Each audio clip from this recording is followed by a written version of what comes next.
All right, let's get into it. Remember, we are talking about parenting and substance use. This is a series of discussions that we started at the beginning of this month, of course, in partnership with NACADA, to just try and see how we can employ positive parenting during this time that we are fighting this COVID-19 crisis. Now, joining me in studio this morning, we have Susan Maua, who is the acting manager in charge of public education and advocacy, working with NACADA. Karibu sana. Thank you. Always a pleasure to have you. Thank you. So today we're talking about parenting and substance use amid COVID-19 and just trying to demystify some of the myths and excuses that we give as parents. Oh, yeah. But let me just start with one thing that I came across yesterday. There has been a noted increase in the purchase of alcohol during this time. And looking at a place like the States, it has increased by 55% since March only. Why do you think this is so? Because this is now the adults who are said to be stockpiling. Yeah. Well, thank you. You know, use of alcohol is actually a coping strategy. Yeah. Yeah. So it means that you, in your bank of coping mechanisms, you don't have enough. So you always think of something else that can make you get lost. To reinforce your coping mechanisms. You know, when you are intoxicated, it means you are a little bit out of touch.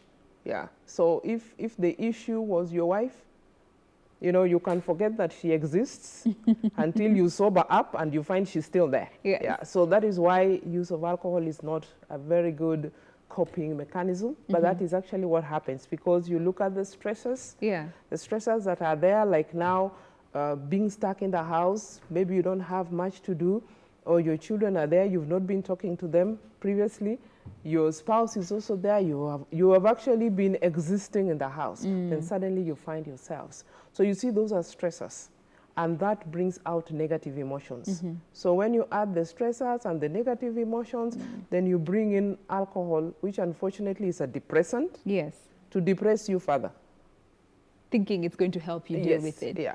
But then also this phenomenon of, this stockpiling of alcohol has also been termed as a perfect storm for abuse, for drug and alcohol abuse, especially for our children. Yeah. Do you think this is so because we are providing them with all these options that we think are good for us as adults, but actually is an opportunity for abuse when it comes to our children? Oh yeah, it is, because remember that you're talking of children, a young person, a growing brain, one that does not have a lot of coping mechanisms. Yes. So now if you're showing that this is one of the ways that you can, then you're actually slowly destroying. And that is why you see eventually we now talk of addiction.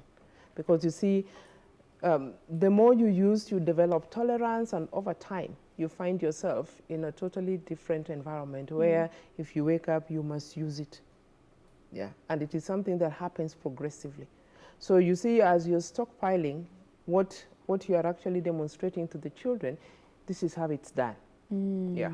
All right. And that actually just brings me to now the next part of this conversation. Trying to understand what are those reasons that, push our children and young adults into indulging in alcohol and drugs, and especially now that they are at home. And the biggest one is, when the parents are indulging. Now, this sort of reinforces their ideas and, their beliefs about alcohol. Tell us a bit about that.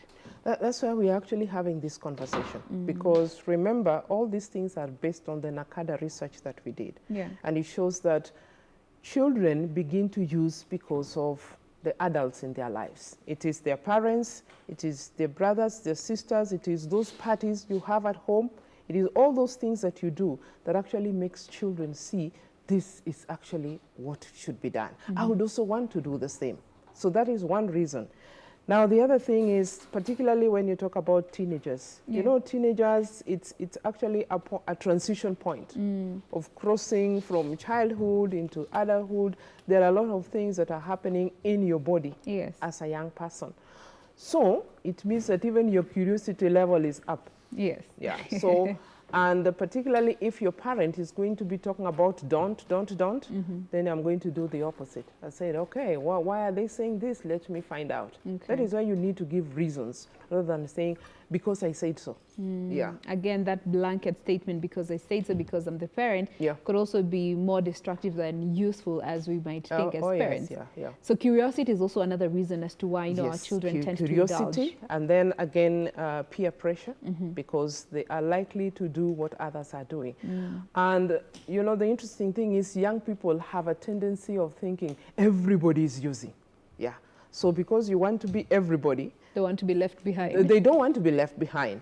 But as they're saying everybody is using, then ask them, name those who are using. Then you find they can't even get to 5. Yes. Yeah. So it's more of a perception like, I want to be like everybody. Everybody is using, so let me also use. Let me jump on that bandwagon. So peer pressure is also another big problem. Now, Uh-huh. looking at this situation that our children were just plucked out of school and thrown at home, so many of them did not, or rather still don't have a schedule as to how, their day is structured. So you find they get bored so much. Do you think this idleness and this sense of boredom could also be contributing to them wanting to indulge in alcohol and other substances? Yeah, idleness is also one of the things. And unfortunately, we have got our children to only think academic. Yeah, so they are not able to develop the skills, actually the life skills that they require, including how do you use your free time? Because you see, in the school environment, all the time is used. Like high schoolers, I don't know about primary, but high schoolers, probably they have to wake up at 4 a.m., morning and run, preps. Morning preps, and run through until 10 p.m. Yes. That is exhausting. So basically, it means that this child never has any time, including games time, PE. Physical education, you're supposed to go and jump around. Now, if that doesn't happen, then it means that this person never learns how to use free time. When they get home, the schools also send them with homework. Then the parents, if that is not the case, then they would want to get them into tuition, or they would want to take them to some camp organized by the church, or many other things. So this person never gets to learn, how do I use free time? To manage their free time. And that's a skill. That's a skill that you need to learn, so that, without the gadgets, of course. Yeah, because free time does not mean engaging with the gadgets. Yeah, so how do they learn to just use the free time? And use it constructively, for that matter. And that is how they are going to learn that this is constructive way of doing it, and so on. So that even on their own, they can sit down and say, I think I need to create some time to do my maths. I need to create some time to do some drawing. Oh, what else would I want to do? Oh, I will just sleep. I walk around or engage in some kind of sport and so on. All right. Yeah. Now, also we have seen so many parents having to, being forced to take leaves or having to work from home. And consequently, when they're still working from home, there's very minimal parental supervision that is involved with the children. Yeah. Could this also be a predisposing factor to children wanting to experiment and, indulge in alcohol and other drugs? Yeah, because remember, other than just the supervision, like I said, we have been existing in this house. Yes. Yeah, we barely talk to each other. Maybe in the morning, everybody take your breakfast, rush to school, hi, and then in the evening, you probably as a parent, you are going to evening class, especially in the cities. So now you actually do not have time. Now, when it comes to supervision now, when you finally find yourself together, so what do we do? Because supervision is not sitting together. Yes. That is not supervision. It's more of, checking with the person, but also giving them space to be able to do those things. So parental supervision is also another thing. And if you've not been doing it before, you're not going to start doing it now. It's not something you just jumpstart and get onto. Yes, it's something you build progressively. And that's why the child, if you've not been talking to them before teenage, and then suddenly you find that you want to talk about, what do you even start talking about? And that's why many times people ask us as NACADA, so how do I begin to talk to my child about drugs? You have not been holding a conversation before, so how do you just, out of the blues, how do you begin to talk about that? You're likely to shout, you're likely to say all the things that you're going to regret. And they always say, don't just be a parent to your child, be a friend to your child as well. And that way you're able to foster that freeness with your child, so that when they get to that teen phase, where they're said to be rebellious, it's easier to navigate those waters as parents. Yeah. Now, let's come back to this, some of these causes, and let's talk a bit about, popular media. Children have so much access to TV and the internet right now that they are at home. How is this impacting them when it comes to their relationship with alcohol and drug use? Right now, if you look at the kind of media that you have, like now if you go to Twitter, you will find there are all these adverts that are there. Yes. So it means that I can click and I can find more information. I can do purchases because there's no way of checking my age and so on. Go to Facebook, you're going to find the same. Now let's come to the basics that you see on your screen that comes in the form of cartoons. As a parent, if your child is hooked to a given cartoon, you need to just go through it and see what is this cartoon about. I was actually shocked one time when my children are older, so I no longer check on those, but I was actually surprised that some of the cartoons, we'll even be talking about, today they have characters of lesbians and gays and so on. Yeah. So you see, there are a lot of things that are coming in that you don't know. Now look at our music. Yeah. Music. You will find that in the music videos, there's always alcohol as part of the music, or there is smoking. Yes, there is smoking of cannabis. There could even be smoking of cigarettes. Remember, we don't advertise tobacco anymore, but it will come in the form of the music. Yeah. So you see then, if this is entertainment and at the same time it is demonstrating this is how we entertain ourselves. Yes. So popular media does have a very big role, especially now that we are letting our children just indulge and indulge and indulge. And, arguably so as parents, you don't have time, especially if you have a number of children, you find it hard to just sort of keep it up with them. So you tend to just throw a gadget at them. We don't have as many children. Think of our parents. How many did they have? 7, 8, 9, 10. Yeah. And they were managing all of you.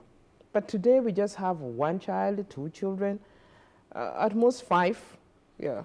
Actually, on average, it's between 2 to 5. 2 to 5. That is where you're going to find. Yes, most parents. So it means, and that is why when we talk of quality time, which is 10 minutes per child, you can actually afford, if you had 5 and you had quality time, which is 10 minutes per child, that is 50 minutes of your time. So we just overthink the situation. Yes, yeah. So it's really within our scope, and that is why we are having this conversation. Because if we are going to prevent drug use, then we must start from where it all starts, and that has to do with the parents. All right. Yeah. Now, before we get to move on to the next phase of this discussion, let's talk a bit about how increased stress is also leading our children to indulge in alcohol and other drugs. And, as parents, we tend to think our children are not stressed. They have food, they have clothes, they have gadgets, they have shelter, they can go to school when schools will be allowed to reopen. But when it comes to this increased stress on our children, as parents, we tend to overlook. Yeah. Tell us more about that and how it's contributing to their redirecting to alcohol. It's interesting to hear 2-year-old say, I'm stressed. Yes. You wonder. and that is because a lot of us talk about stress. Yeah? Sometimes you tell the children, you are stressing me. And they don't even understand what this stress is. Stress must be when you are talking to somebody. Yes. You want them to hear something and they do not want, that must be stress. Yeah. So children also go through stress. Yeah. Because let's talk about the high school person. When they get to Form 1, they are so excited. Yeah. And as they get excited, there are new subjects that you're going to learn. You're in a new school, term 1 is where you score 90s and 80s and so on. But as you move on progressively, yeah. First of all, the fact that you need to wake up so early and you have to, stretch from 4 a.m. to 10 p.m., that is already so much. Every teacher who comes to class gives work. Yeah. Now as they come home, they actually need a rest. Yeah. So that's why for me, I'm glad that, Dr. Matiang'i actually made it possible that school breaks are there. Yes. And when they go for holidays, they actually need time to relax. You just need time to get off it. Yeah. Because when they come back, if they have time to just do more than just academic. Academic work is very stressful because the parent expects so much from you. Absolutely. The teachers expect so much from you. That in itself is very stressing. And then you add to yourself as a growing person. As you transit from childhood into preteen, into teens, there are hormones, there is pressure. There is pressure from trying to meet the expectations of your peers, the sense of belonging, you want to do. So all these things are happening at the same time. The media is also showing you something else. Yeah. So the need to want to belong then becomes so much. So then you put all these things together because each one of them has expectations, and again, you also want to remember we talked about the issues of esteem. If esteem is low, you always feel like, no, they will not even like me. Yeah, I would want to be like them. So if they are drinking, then I would also want to drink so that I am like them, so that they don't look at me and think that, I'm a sissy or something like that. Yeah. So as parents, we need to stop presuming that our children are not stressed. Yeah, they are. And especially when they come to talk to us, let us take time and listen to them. That is why we must create time to actually listen. This quality time is not where you ramble on as a parent. It is time you are getting into the space of the child. Let them listen. Let them just tell you about what they are going through. They could even be going through bullying, because bullying is also something that is real, even in our own context. So how do they, when they get into this point where they see a girl or a boy that they like, that also becomes another stressor. How do they deal with this? But now, if as a parent you did not even open these channels, who do they talk to? Becomes a problem. Yeah, it becomes a challenge. We are talking about positive parenting and how we can take advantage of this time to make the most of this time with our children, build on those relationships and reinforce them. And today we are particularly focusing on the relationship between alcohol and drug use and our children amid this crisis that we are in. Now, I want us to now move on to the next phase of this discussion and just try to understand some of these excuses that we give as parents when it comes to our children interacting with alcohol and drug use. And the biggest one that most parents always go with is in regards to faith. Mtoto wangu hajui mambo ya pombe, haja interact nayo, so they cannot use. We presume that because we are, faith-based family, our children haven't interacted with these things. How is this detrimental to our children?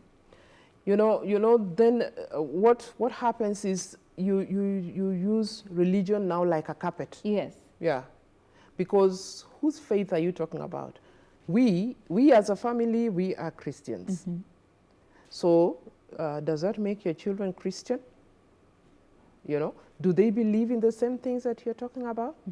How about the fact that even the church, for example, is using wine? The church is also using wine for communion. Yes. Yeah, and sometimes when we do the surveys, you ask, when was the first time you ever used alcohol? It is church. It is church, when they actually went for Holy Communion and so on. Yeah, so just hiding under religion and not addressing the issues, because remember, your child does not just interact inside your house. And then even if you're religious, why don't you use that same Bible, for example? Because the Quran must also be having, but why don't you just use that same faith? Because even the Bible says, train up a child in the way they should grow. In the way that they should, so that when they're old, they don't depart from it. Yes, they do not depart from it. You see, that means that even the Bible is telling you, don't just take it for granted. Just because I am a Christian, then things will just happen. Things will just happen. You must hold that conversation. You must make a conscious effort to train the child in the way that you want them to go. All so right. that even when the peer pressure will come in and so on, yes, they will get attracted to their peers and so on, but they will always remember At the back of their at minds. the back of their minds, my mother, my father does not approve of this. Yeah. So you see, you have already put something in their heads. Yes. Yeah. Don't But when you just- leave it, You are preparing yourself for more problems in future. Yeah. So don't just use a blanket cover just because you may be religious. Remember, your child does not spend the entire time with you. They have other environments where they interact with other people, and those could expose them to this alcohol and drugs. Now, another excuse that most parents use is that it is normal for children to experiment. oh yes, it is normal for So children let to them experiment with alcohol and other drugs. It's normal for children to experiment. Yes. So then, if yours is experimenting, then It's fine. Then it is fine. You know, that is not fine. That is not fine because the truth of the matter is so many of them are not using and have never even experimented. Yes. And you see, it is that use that progresses into abuse Yes. and can eventually become an addiction. Yeah. So it is not true that children are experimenting. If you experimented as somebody who was growing up, yeah, that does not mean that It's the same case for it your is, children. it is the same case, because probably in that environment that you were, compared it to today's environment, is totally different, because probably when you're growing up, you did not have all these pressures that is coming in form of media, in form of, you know, your peers, in form of your parents, in form, there's so many things around you that are happening. All right. If you let your child do that, then they are going to get into much more trouble. So do not presume that, you know, since you experimented, your child might also want to do the same. You are not even going to tell them that Yeah. you experimented, because if you do, remember we said children will do what their parents do. Yeah. You know, it is monkey see, monkey do. So if you're going to say, oh, you know, I also experimented, I say, if daddy did, then it's just, it's fine. yes, yeah. You know, this is just part of growing up. All right. So they're also likely to do that. To go the same down the Yes, same road. Now, when it comes to parents who have, you know, children who are in the preteen and the teen phase, most of them always say that, oh, my children are rebellious, they don't listen to me, they don't care what I say. So even if I tell them about drug and alcohol, they'll not listen to me. And we use this as an excuse as parents to avoid this conversation.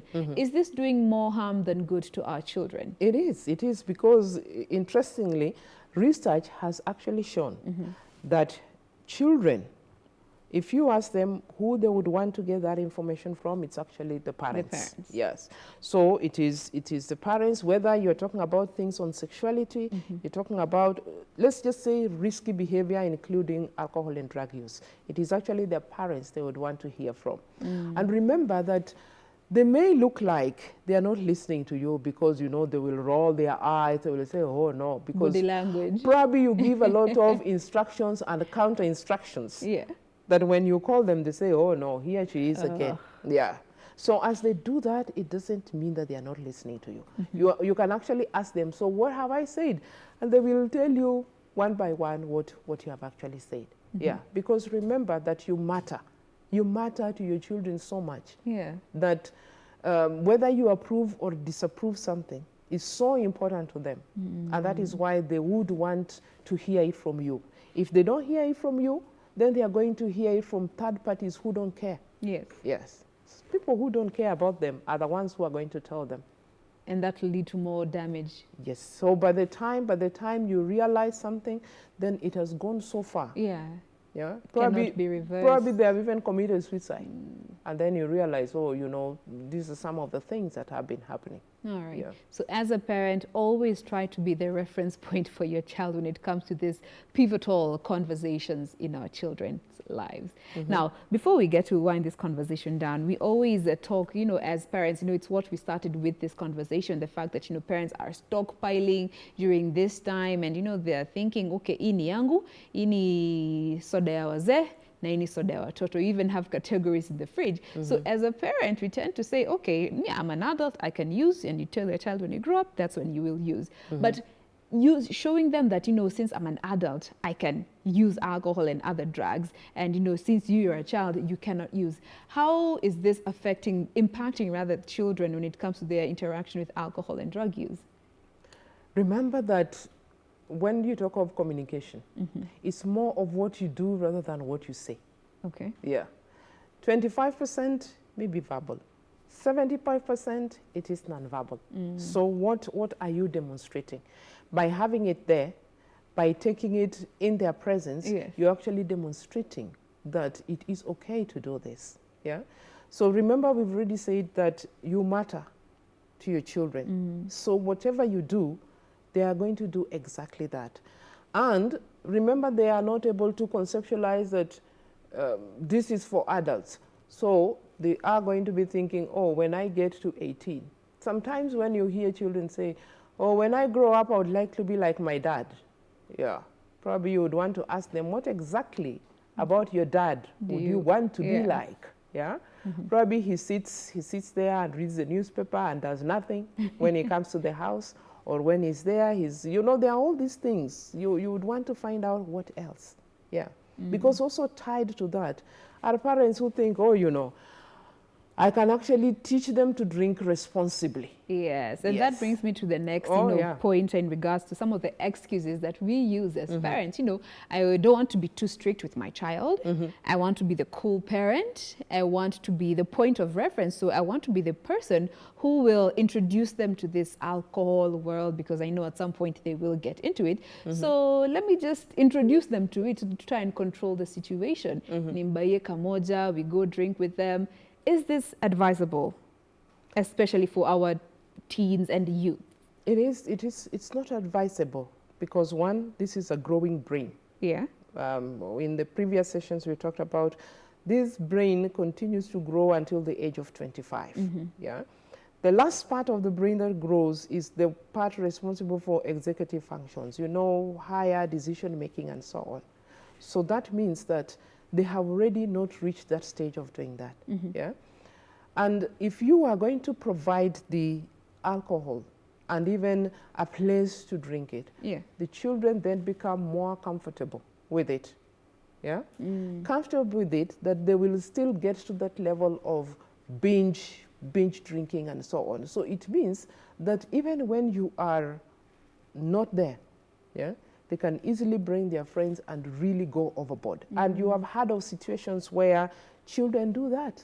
You know, we've just had cases of children using an ambulance and so on. I know. Yes, yeah. So what happened? First of all, they are teenagers. Yeah. Are they working? No. They are not working. So it means that somebody gave them money. Who gave them the money? Most likely the parent. Yeah. If you are going to teach about rules, we've talked about this before. If you're going to talk about those rules, did you also remind them about curfew? Probably not. Did you talk about the fact that, first of all, you have already endorsed drinking? In fact, that is a typical example of what we are talking about. You have already endorsed drinking. But look at their lack of responsibility in it. That is why they are inside the ambulance. They can even take a selfie and post it, you know. Already the lack of the skills are there. And as a parent, you have endorsed. Because how did they even get into the ambulance? You know, as a parent, if as the story goes, you made it available you made it available. You know, you actually broke the rules, called the ambulance to go and pick a patient who happens to be your child, and you know very well that this child is not, it's not a patient. And then they come with your friends and they just blow you up, you know, by putting it on social media for everybody to see and show how, as a parent. That's why we were talking about parenting styles. And exactly, as we bring this conversation to a close, what does that say about, you know, the parenting styles that we are employing? Because as we had said, you know, it doesn't always have to be one way of parenting. It's a matter of borrowing from different styles to try and bring out the best in your child. Maybe as we close the conversation, you can just re-emphasize on the whole importance of parenting styles in this day and time. The fact that you need to provide your child with routines and also know that there are consequences to what you do. Yes. Because if you never get them to learn about consequences, then you end up with children who are growing up with a sense of entitlement. Yeah, I can do this and my parent will get me out of it. Remember when we talked about, oh, as a child, you are the boss. So you decide what then happens. Permissive, being too permissive. That is being too permissive, and it's going to destroy your child. Because if they progress like that, it means they fail to get the skills. Yes. And as they do that, then they're not going to become better adults. Yeah. And if they manage to finish school and so on, then it means even the workplace is going to have a bigger problem. So that is why it is very important that you actually talk to your children and let them know. And as they grow from one stage to another, you know, like I think in the next one we'll talk about how do you hold these conversations. Yes. Yeah. So you don't wait until they get into teenage. It's something that you start early and you do that progressively. All right. And maybe as parents are home now, they could do a little experiment and ask their children, what kind of parent am I? The answers you will get. Just get feedback from them, and then that probably will help you to see where do I need to improve as a parent. Could be getting eye-opening responses from our children. So once again, as parents, do not be too permissive, do not be too strict, do not be too authoritarian. Just try and find a balance so that you don't set your child up for failure much later in the future when they are in a place where you are not involved to bail them out. All right. So look at some of these parenting styles, see how you can best employ. And remember, this starts by analyzing yourself as a parent and understanding which style of parenting you employ the most, and see how you can borrow from these other different styles to ultimately even help yourself have these conversations with your child about alcohol and all these other substances that are very readily available, especially now with dialer delivery. You might not even know when they're being delivered. So open that channel of communication as a parent and ultimately arrest the situation before it's too late. We have been speaking with Susan Maua, who is the acting manager in charge of public education and advocacy working with NACADA. Thank you so much for your time. We appreciate you this morning. Now remember, we continue with this series of discussion next week, but we'll be looking at those conversations with your children. So do keep it here to catch up with all that and so much more. But for now, we take a quick breather. Mr. Director, are we taking a break? Ama tunaenda tukiendanga? All right, we take a quick break. We'll be right back with more of Good Morning Kenya. Do stay with us. The hashtag is Good Morning Kenya.